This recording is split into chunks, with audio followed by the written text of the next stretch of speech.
And I said, everybody has a shit horrible moment in their lives. Mine was laying on the ground, in the operating room. And he goes, look, everybody has their own Auschwitz. Viktor Frankl used to say that to his patients, like, whatever you're going through that's horrible and terrible, whatever it is, could be a divorce, could be mental health, could be, physical problem. That's the word. But once you assign meaning to your recovery, it's no longer suffering. That's the big idea in the book.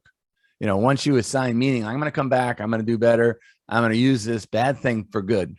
I'm going to take my story and touch people with it and get a breakthrough. That's something I think is wonderful. Welcome to Clicks and Bricks Podcast. We talk about the entrepreneur mindset. If you get one shot at this, what kind of shot are you going to take? If we forget who we are, they're going to forget who you are. You've got an adversity story that's out of this world. Everything from that Main Street brick and mortar to that billion-dollar manufacturer. Running a business is really, really challenging, and sometimes we put the business in front of our own health. Today, we're going to be talking to Terrance. He is converted from a CEO to an author, and we're going to hear his transition story today. How you doing, Terrance? I'm doing great. Thanks for having me. Thank you for joining us. Love the background. How's the weather out there in Tampa? Or are you Tampa or Fort Lauderdale? Lauderdale. It's pretty good. I had my knee replaced on Friday. I haven't been out in a few days, so I'm hoping to be walking around, reinventing my knee right now. But you can't see outside my building. Great. It's sleeting outside behind me in St. Louis, so it would be. I'm a little bit jealous about the weather that I can see behind me there. So, but thank you for joining us today. We know that you're busy. Let's jump right into it. Can you tell the audience a little bit about yourself and what you're currently doing? Yeah, sure. I'm a retired executive from the financial industry. I ran a franchise for a large mutual insurance company out of Massachusetts and did that for 25 years. I literally started knocking on doors, selling insurance right out of college to building and owning a large franchise. And I had a medical event in 2017 that was something that kind of snuck up on me over 30 years and went from, being nearly dead to reinventing myself basically online as an author and speaker and coach. And I built out some programs to help people live a healthier lifestyle, to live or work from anywhere, officeless, locationless, location independent, maybe staffless, high income, low stress, high flexibility life. And, that's what I help entrepreneurs do. My specific niche is in people that deal with financial advice, but I'm all over the map now with people. And, the main thing that I teach people is, I'm 53. At 47, I completely recreated myself from scratch. And there was a process to do that. So that's what I spend my time teaching people is, how do you go from nothing to something, and from something to something great. Right. I find in life that those big changes that change you a whole lot, they happen really, really quickly. At least the catalyst is one day you're living this life, and there's some catalyst that happens in seconds, right? It's a doctor giving you a diagnosis, a car accident, whatever that is, changes your life dramatically in just a couple of seconds. But it's generally, hopefully, for the good. Now, you had said that in the beginning, and I remember these days because I did it. I sold, I was door to door when I was a kid, trying to make some cash, door to door art, door to door perfume, all this stuff. And you did door to door insurance when you were, right out of college, knocking on a lot of doors, right? How different was that experience for you, knocking on all those doors and then translating that door knocking activity to online activity as an author and things like that? Because the tactics are the same. It's just different avenues, I guess, right? Different driveways that you're walking up. Oh, I miss my calling because in 1991 I got out of college. I was a scholarship baseball player. My family was a big baseball family. I mean, my dad played for the Reds. My brother Eddie played for the Twins. My brother Sean played for the Blue Jays, and Tim and I went to school on scholarships, and none of us were very big. I wasn't nearly as good as they were, but my dad taught us algorithms. My dad taught us all the formulas, and we did that, how to hit, how to throw, how to catch. We practiced all our lives and became, better than everyone else who didn't really. and who didn't have the formulas and who didn't practice the formulas. But when I got out of baseball, there were no jobs. And the only job I could get was knocking on doors selling life insurance, like canvassing, which, by the way, is its own algorithm. The insurance company teaches you the formula, and it works. You know, it does work. It just sucks. So it's 100 doors, 30 leads, 3 deals. Is that? You could, you can make 6-figure income right out of college, knocking on doors. If you knock on enough doors, the problem was that it creates a lot of mental stress. And, you know, I had anxiety every single day, and that kind of grew. And the way I was medicating the anxiety and the panic attacks was with alcohol. So I did that for 30 years. I was a daily drinker. But here's where, you know, which I would say is a bad algorithm. The good algorithms I was finding was I was learning how to do things. So on January 10th, a big breakthrough came in my life. There's certain dates that impact the trajectory of your life, and that was one of mine. My son was born, and we also called the birth announcements on Tuesday nights. So it'd be in the paper. If you had a baby, we would cold call you, me and my 50 other friends in our boiler room. And it was always the same answer. I just did it. You know, I already did it. It's all set. We were getting the information late. So one day my son's born, and after he's born, which is great, I'm a new father, they put ink on his finger and his toes. They put it on a card. And the nurse is telling me that this is the application for his birth certificate. And they bring him down to town hall every single day when the new babies are born, you know, 10 and 20 a day. I was like, wow, that's interesting. Maybe I could get at that information early. It's publicly available data. And by the way, I did. So I went down to town hall a few days later, and I got all these new babies that were born. And I kind of created a new sales algorithm for myself. I would collect the parents' information, the child's information. I'd go to a payphone. I'd get the number. I built a script. I'd pitch the script. I'd say, you know, I was in town hall. You had a child a couple of days ago. I help people update their financial plans and their college plans for their new arrivals, and I'll be in your area next week. So the answer wasn't I already did it anymore. It was, sure, I got to do this. So I beat them to the punch, and that worked. So that algorithm took me from the brink of mental breakdown to a predictable 6 and later 7-figure income, and technology took off from there. My first version of virality was a Pitney Bowes mailing machine. So I invested into a machine that took publicly available data, and it would take a stack of a stack of letterheads and envelopes, and would merge them, print them, fold them, stick them in an envelope, put the name on the envelope, and stamp it. I could literally do thousands a day. So that was virality for me. So we started doing direct mail using publicly available data and built algorithms. And then I had more leads than I had time.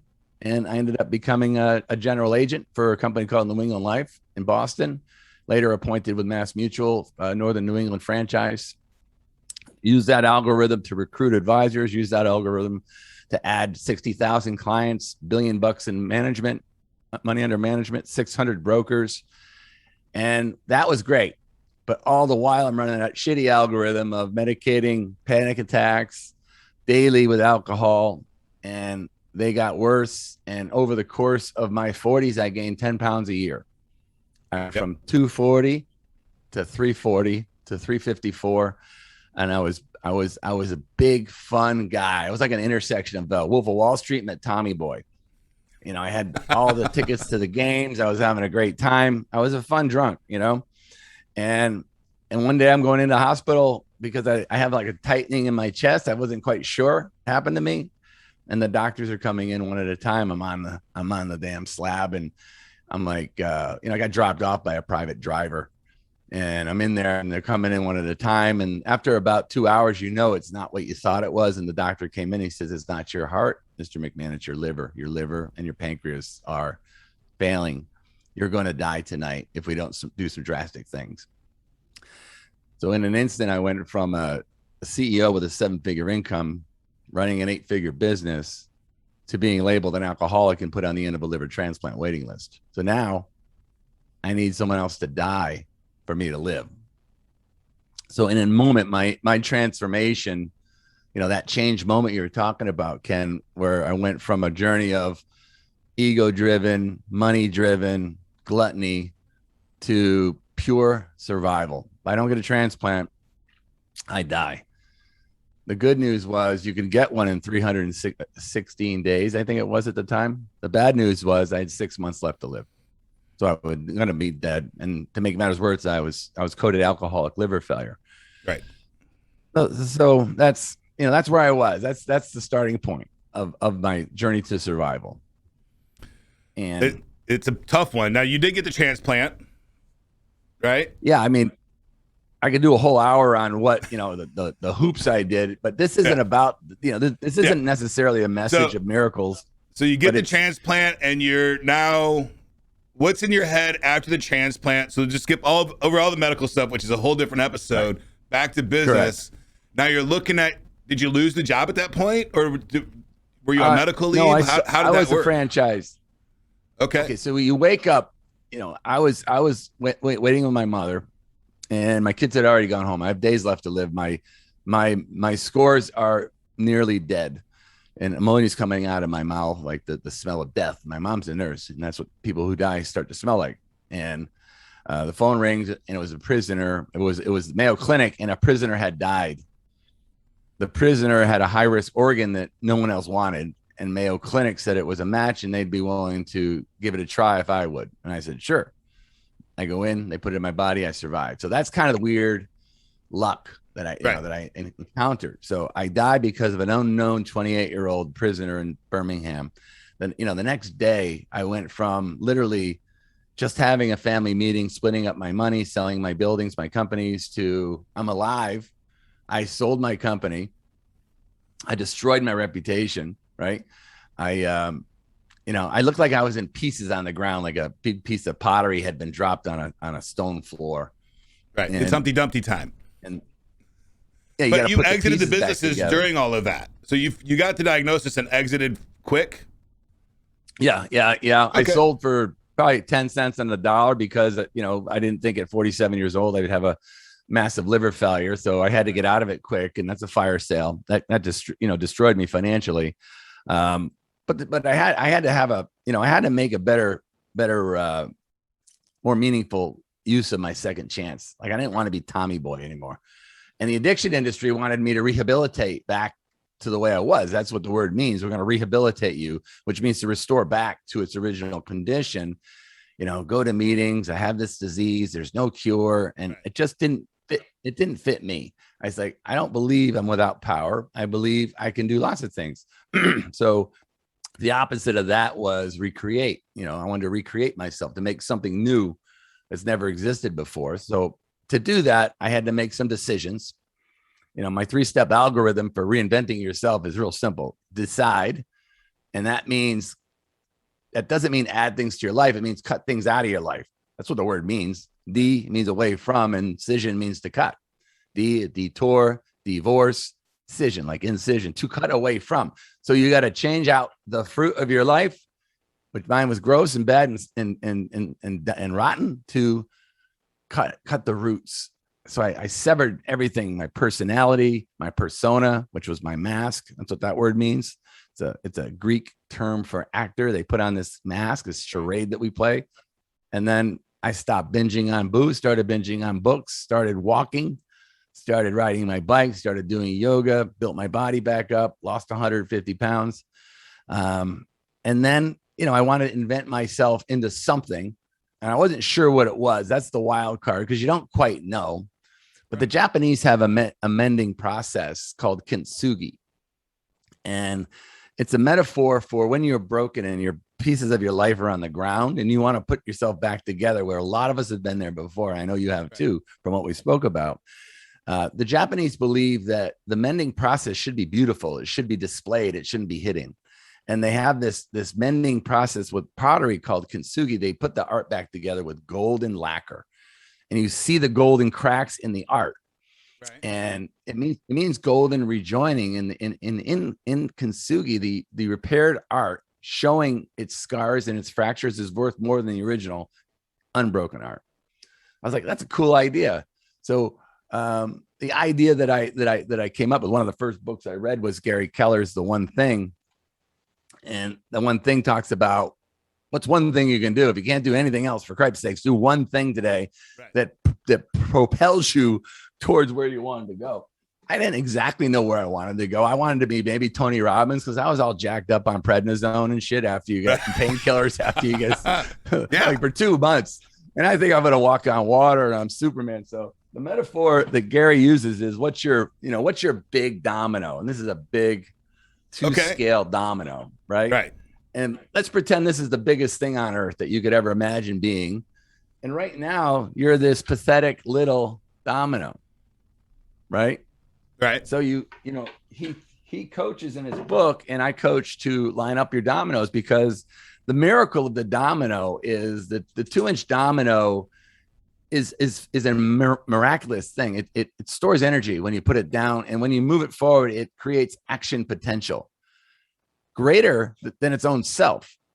So the big distinction I made when I saw that is like, oh yeah, alcoholics that live one day at a time, only goal of the day is not to drink today or tomorrow, which is fine, but you don't end up anywhere more tomorrow. And a 2-inch domino can knock over, you see the dominoes physically can knock over a 3-inch domino. It stores greater potential than its own self. So a 2-inch domino knocks over a 3-inch domino, a 3-inch domino knocks over a 4, and my math starts to fail me, and it goes all the way up. So in just 7 progressions, if you're making and storing that energy and focusing it on something, you're making measured progress, right? And you're creating momentum. Absolutely. That's all you really need to reinvent yourself. You just got to have an idea of what that change the world domino is. Yep. And then line them up.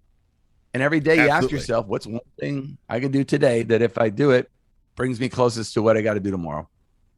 Very simple. Absolutely. We talk a lot about when we came up with the name for Clicks and Bricks, right? It was online versus and the brick and mortar businesses together.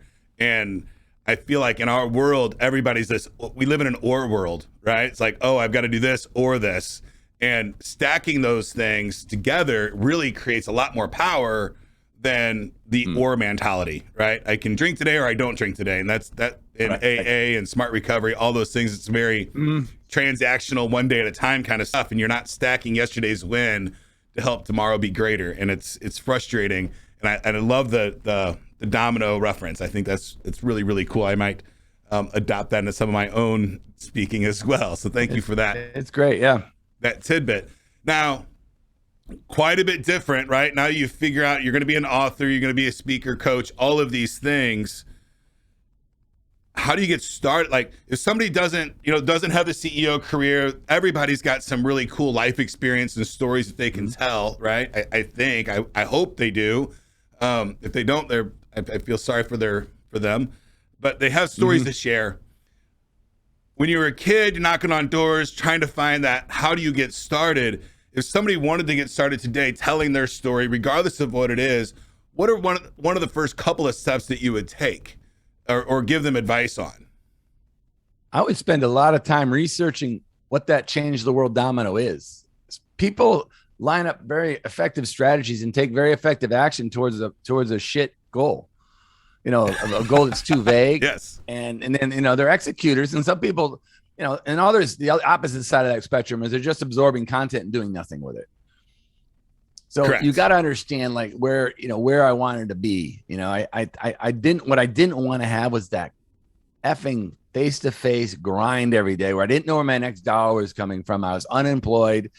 I couldn't do shit because of regulatory restraints. And there's all these things. I did want that. I wanted to be able to leverage the internet, the technology. I wanted to be able to travel the world because I made millions of dollars, but I could never leave. I've been all over the world now, and I've made similar money, right? Not as much, but close, and a hell of a better lifestyle. And it will be way more, by the way. And that's not even, I don't really even care about that, but I wanted to design this life. So if you read books and see people and you want to create a portfolio of people who run a business or help people or get a life that you kind of want, and a good book to read to get that idea is Steal Like an Artist, like by Austin Kleon. It's one of my favorite books for entrepreneurs that don't really kind of know where they want to be or what they want to do. And this book, it's like a coffee table book. And the book is mostly about like, there's no new ideas. You can go all the way back to Aristotle and he was clipping something from somebody. Absolutely. You know what I mean? There's no new ideas. They clip from everybody. And all these years, you know this and I know that. But when you take one thing and you add it to another thing and combine it, it becomes a new thing. Like Elon Musk didn't invent the car and he didn't invent the autonomous driving software and he didn't invent the battery. That was long invented. He just assembled it into an idea. He had a breakthrough. Uber didn't invent taxis, didn't invent drivers. Airbnb didn't invent the hotel. Right. Nothing's been invented. So you need to imitate these various people and ideas to emulate them. And I'll give you a quick example in this book. Probably the best example would be Paul, John, Ringo, and George, right? The Beatles. Right. They weren't the Beatles when they started out. Paul was Elvis, Ringo was Jerry Lee Lewis, and George was Chuck Berry. They were imitating American musicians and they became the Beatles. Right. Putting their own flavor into it. You know, Kobe Bryant imitated Charles Barkley and Michael Jordan. Yep. You know, absolutely. Conan imitated Letterman. Letterman imitated Johnny Carson. Johnny Carson imitated Jack Benny. Right. And they just put their own spin on it. Add it. Picasso would interview artists at these art fairs. He'd take them all out. You want to have dinner with Pablo Picasso? I was like, yeah. He'd suck their brain dry, 9 of them. He'd go home. They'd be dead. He'd go home and write a 9. He'd put those 9 ideas into a canvas. Right. So your art is sitting there. You just got to figure out what that change the world domino is. And that's advice I can give anybody. Certain things I can't give advice on, but that's good advice. Make sure you're going which way you want to go. So I'm all too aware of looking at a domino that's too small, right? And setting too low of goals and then executing on them and getting comfortable. And then something happens that you're like, oh shit, I got to run again. Right. And then that prompts you to run again. Now, I also have my college roommate has this goal, you know, his giant domino is to cure cancer. Is there a domino that's too big for to think about, or are those like crazy out there gigantic dominoes worth pursuing? I think they're usually too small. Okay, even something like curing cancer is probably too small. Well, I mean, I don't know. I mean, I'm just saying, like, that's a rare thing to hear that type of domino. Like, I want to cure cancer.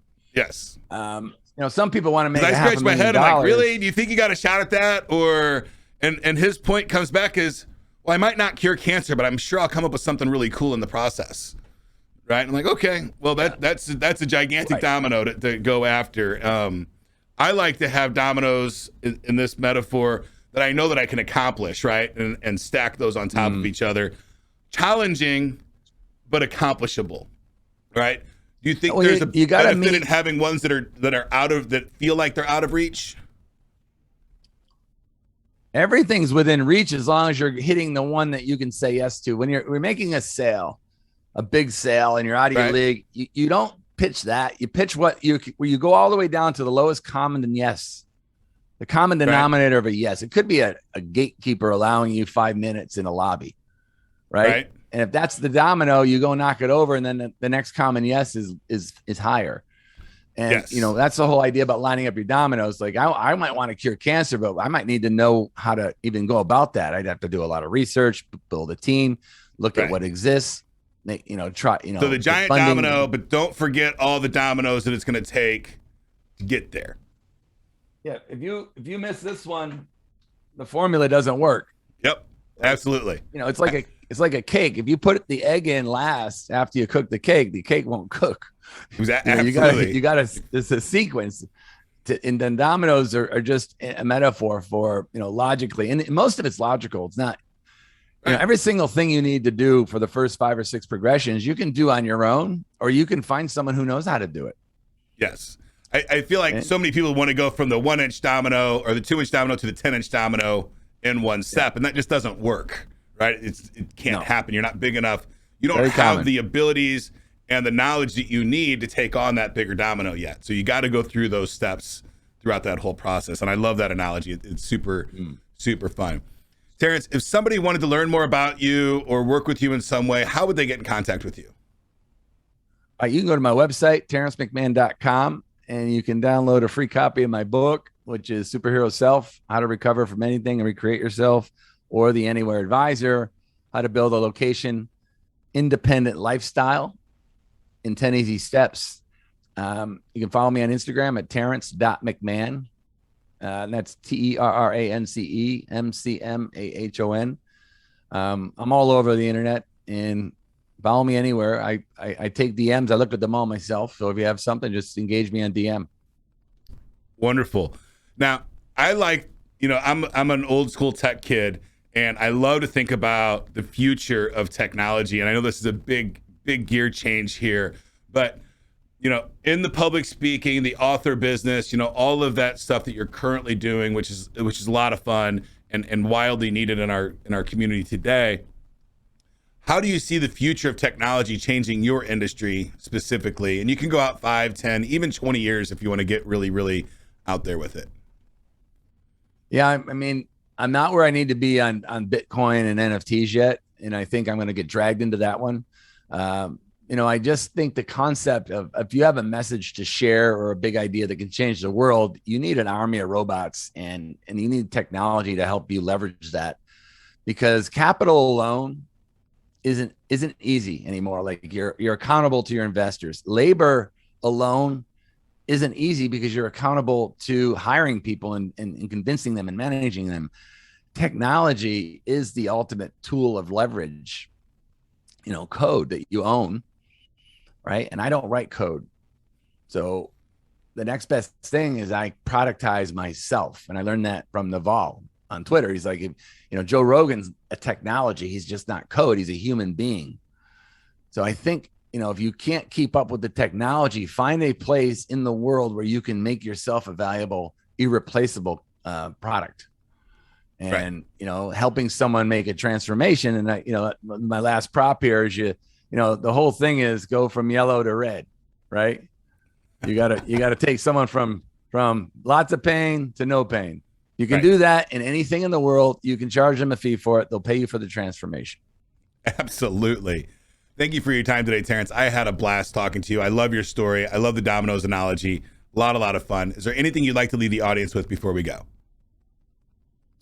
No, I mean, if you're on in the ground and your pieces are all over the place, think of that metaphor of putting yourself back together. Even if it's, I had an interview with Viktor Frankl's grandson, who is, Viktor Frankl wrote Man's Search for Meaning. And it was like so interesting. And I said, everybody has a shit, horrible moment in their lives. Mine was laying on the ground, in the operating room. And he goes, look, everybody has their own Auschwitz. Viktor Frankl used to say that to his patients, like, whatever you're going through that's horrible and terrible, whatever it is, could be a divorce, could be mental health, could be, physical problem. That's the word. But once you assign meaning to your recovery, it's no longer suffering. That's the big idea in the book. Once you assign meaning, I'm going to come back, I'm going to do better. I'm going to use this bad thing for good. I'm going to take my story and touch people with it and get a breakthrough. That's something I think is wonderful. Yeah. And I think as we continue into, we're 2022 now, as we go on and our world continues to evolve, these personal brands, I think are going to continue to shine. I think it's an undervalued asset right now in our community that's going to keep gaining value for people. These stories are important, and the people coming up in business need to hear them, because medicating yourself with alcohol in a business is wildly popular.